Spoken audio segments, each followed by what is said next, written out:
Majibu Africa ombutongore erizoba no batonguza encourage aho murembo rwambarara okugura ebintu aroni na munonga ebikosebwa omagara g'omuntu wa burijo eby'omuka. Ati no rankeji kuka ne ya miliyoni 2.6 konka Majibu Africa ne kwihiraho ebicweka nimazashashire ebicweka byawo 30 aha buri 10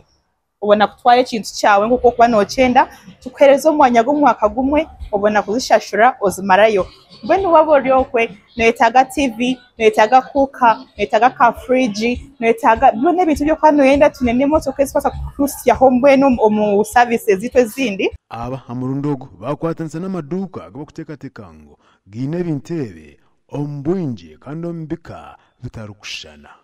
Rashimnoza twakolaganye ne TM Electronics balina brands zonna oyagala Toshiba oyagala Hisense oyagala Skyworth oyagala Media brand yonna kati batuva ku brand buli brand ina product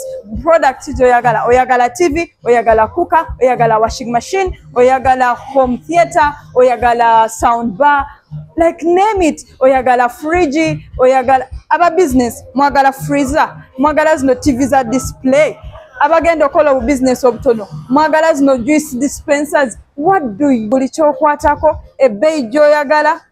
osasulako bitundu 3 ku buli 10 ngogenda n'ekintu waka osasula mpola ohiro okugura ebintu ebyo ahibanja abantu bajangu hariho n'ebiconco byokangura okugura ebintu nitwe okaza social media okatutaginga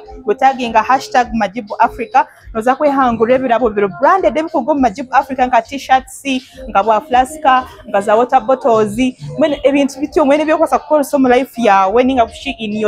your day to day lives orukwenda kumanya biri kukiraho nobasa kuba ikirasemo noti mushanje 5 nkaga nina not ina nkaga nishatu basa kusika hamyanya yitwa Harimbarra tibya hari TM shop ya Hisense tulina na mwanyo gundi nibagweta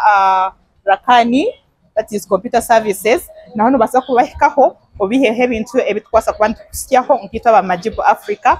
aba TV West ndisenyomo Gideon aho Murimbarra.